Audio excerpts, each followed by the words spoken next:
Hey folks, I'm Chase. This video is to explain your new dual piston brake booster delete with bolt-in 6:1 pedal ratio.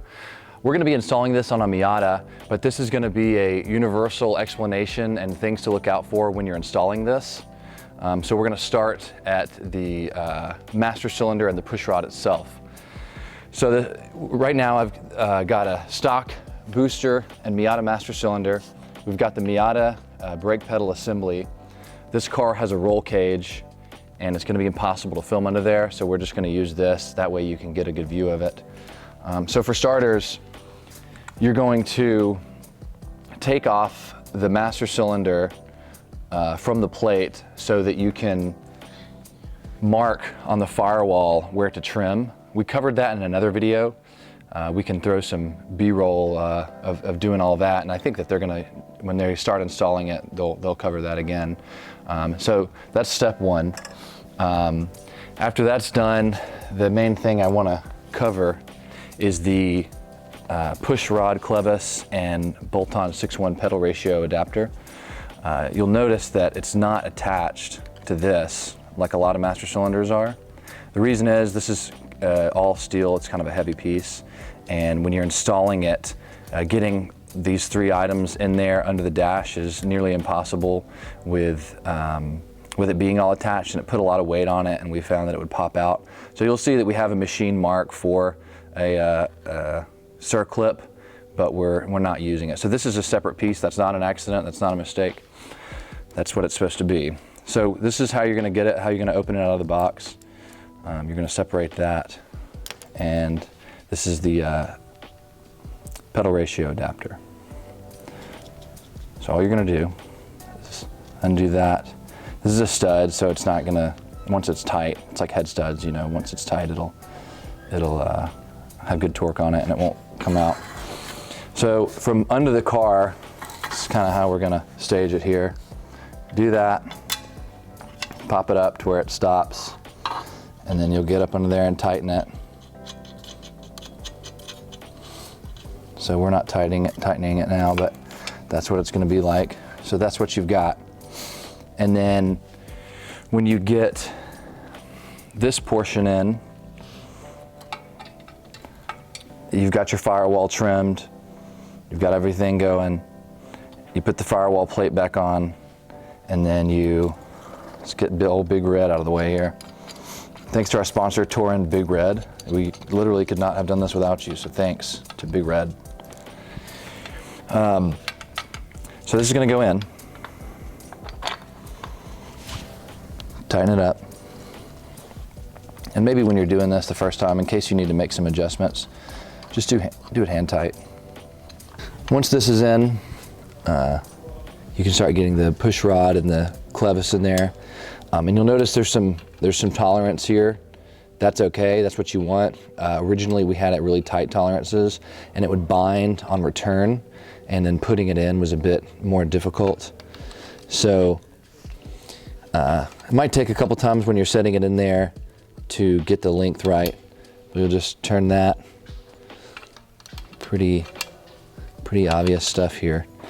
And then when you get it the right length, you'll tighten this, and you notice we use a longer hex nut, more of a coupler, just to keep everything strong. There's a lot of force that's being applied here, and this is sort of a brace and also serves the purpose of keeping everything tight. So get that tightened, pop that in there, get your hairpin. Couldn't be easier.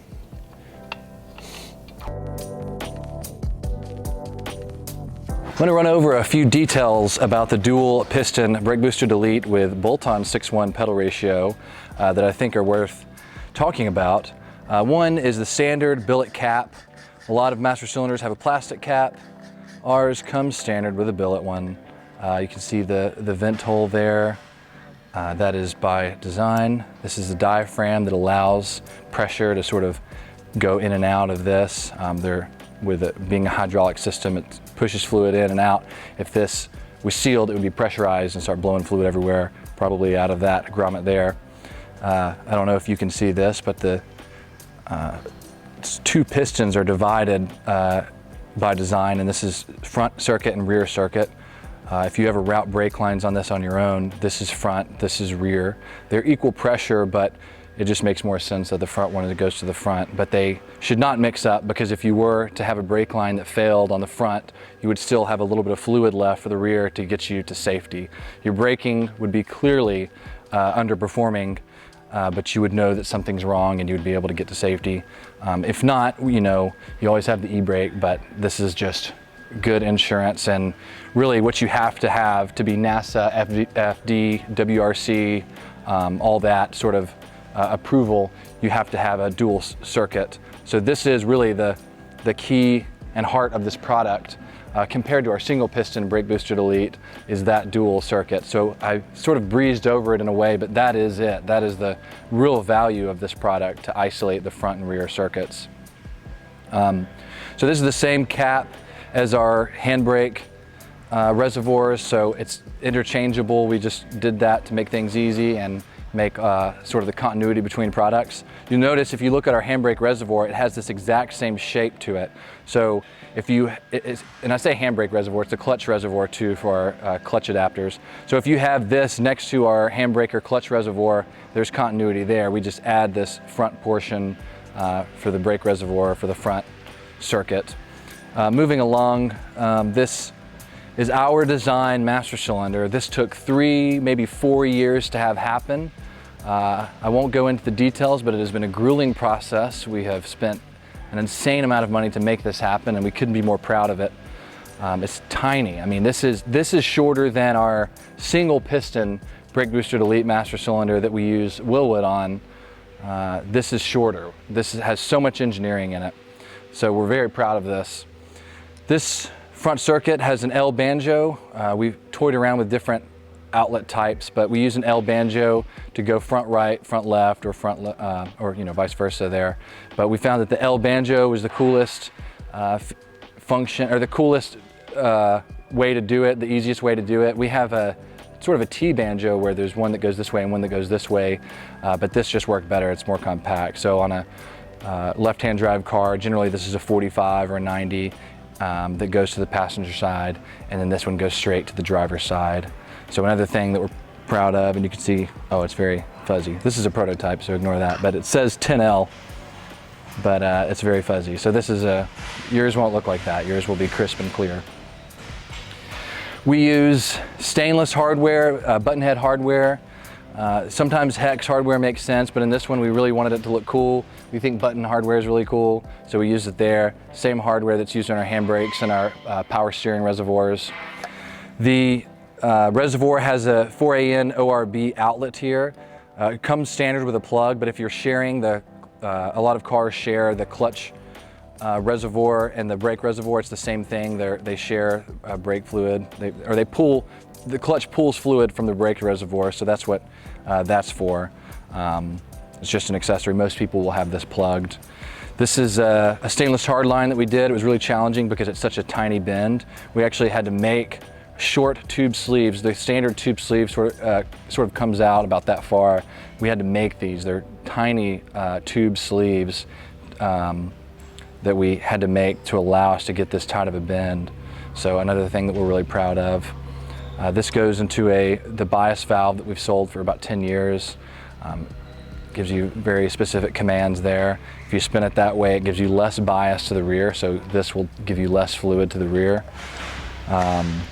And something cool that we did is I don't know if you can focus in on this, but there's a pocket where the bias valve bracket goes into.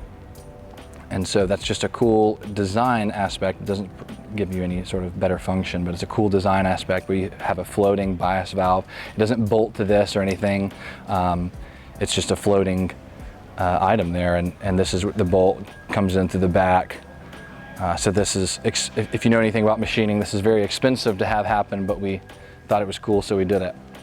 Another feature that is not really something that we've talked about, but we're going to talk about now, is these threads right here. So these are 3/8 24 threads, which is the same as 3AN.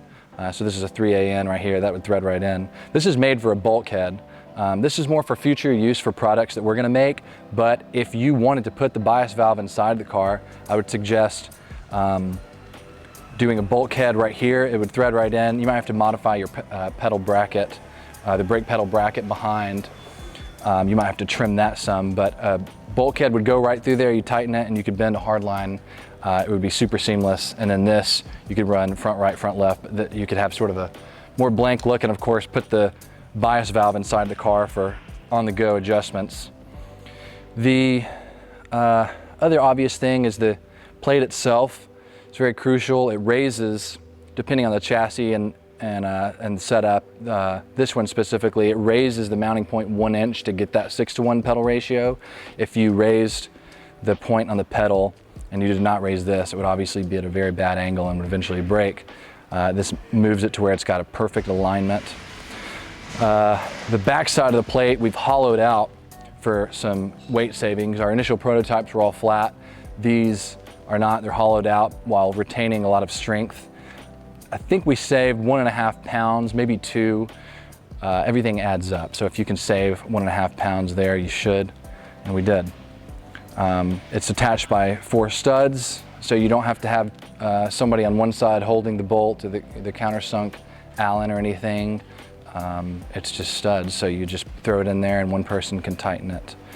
So that kind of covers the quick rundown of 3, maybe 4 years of development here. This is just something we're really proud of, and we're excited for everybody to get them installed. With the master cylinder removed to cut the firewall, we want to bench bleed the master cylinder.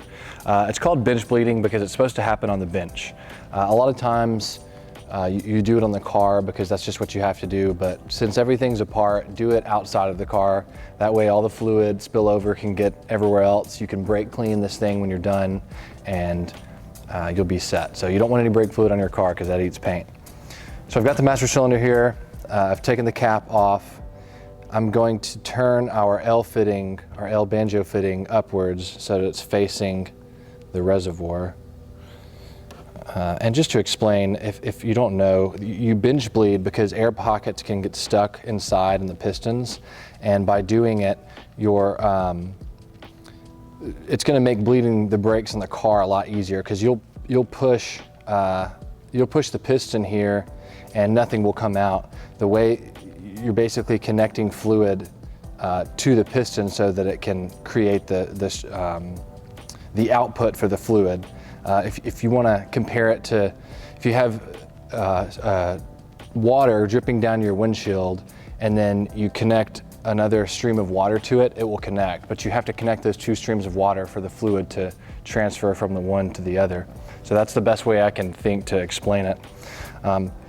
So a lot of times when you're bleeding the brakes on a car, nothing will come out. Bench bleeding is a way to alleviate that, so you can confirm that you don't have a bad master cylinder.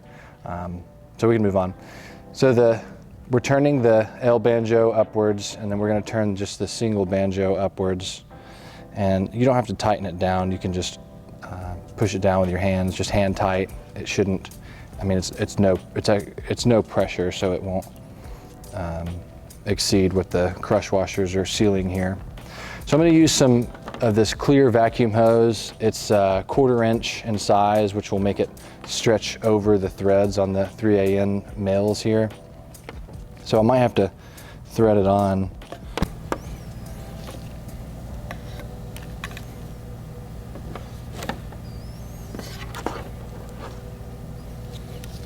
Okay, that's sufficient.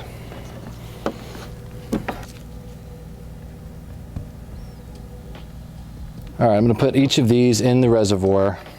I'm going to try to get them, there's a divider inside the reservoir, I don't know if you can see that, but I'm going to try to get them all behind it, but it's going to go above it, so it's fine. And it might actually help to pour if you push it forward.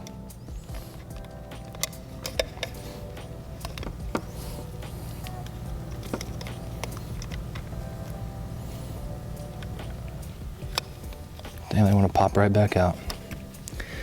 Our hose was being persistent, so we put a zip tie in there, and that's holding it in. So the next step, I'm just going to take some brake fluid. It does not have to be good brake fluid. This is just all we have around, so that's what we're using. And you don't have to go to our fill level on here. but you can see it's going right through. Our fill point's the top of pretty much the top of the reservoir. You can see it, that's our fill point. I'm about 1/2 inch under that. It's just enough to have fluid go through the lines and pass in and out. So I'm going to start pushing this.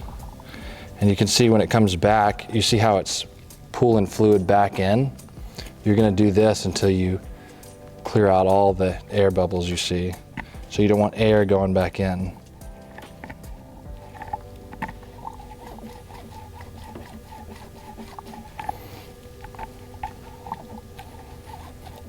This one's being a tough one, so we're trying to get it past that.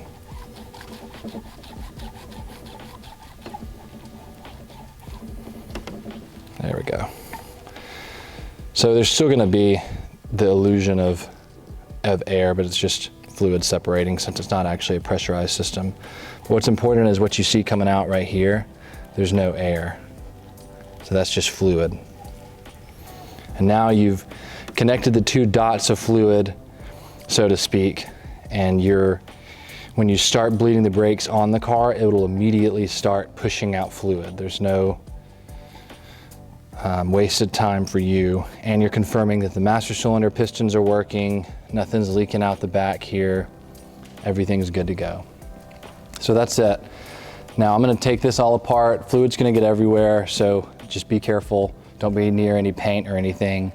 And then you can use brake clean on all this stuff. This is brake clean safe. Once you brake clean it, just let it dry and you'll be good to go. You'll be good to put it back on the car.